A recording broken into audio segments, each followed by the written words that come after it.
మరి తదుపరి ప్రధానికి మాటిచ్చా గెలిపించి సాధించా కరీంనగర్ మేయర్ పీఠం దక్కడంపై కేంద్ర మంత్రి బండి సంజయ్ చెప్పారు. కేంద్ర మంత్రి బీజేపీ నేత బండి సంజయ్ కాంగ్రెస్ పార్టీపై తీవ్ర విమర్శలు చేశారు. ప్రజల తీర్పును పక్కన పెట్టి కాంగ్రెస్ కుట్రలకు పాల్పడిందని ఆయన ఆరోపించారు. మున్సిపల్ చైర్మన్ ఎన్నిక విషయంలో అధికారాన్ని దుర్వినియోగం చేసి బీజేపీకి మేయర్ పదవి రాకుండా అడ్డుకుందని మండిపడ్డారు. బీజేపీ బలపడుతున్నందుకే కాంగ్రెస్ భయపడుతుందన్నారు. ప్రజల్లో బీజేపీకి పెరుగుతున్న ఆదరణను కాంగ్రెస్ పార్టీ తట్టుకోలేకపోతుందని పేర్కొన్నారు. తాను ప్రధాని నరేంద్ర మోడీకి మాటిచ్చానని, కరీంనగర్లో బీజేపీని గెలిపించి తన హామీని నిలబెట్టుకున్నానని బండి సంజయ్ తెలిపారు.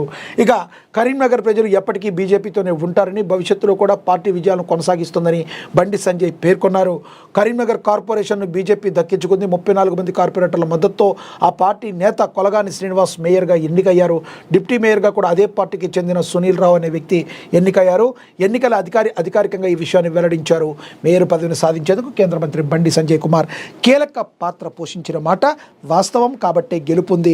మరి బండి సంజయ్ బీజేపీ పార్టీ యొక్క పరువును కాపాడారు అనుకోవాలి. దీనిలో ఏమాత్రం అతిశయోక్తి అయితే లేదు. ఇక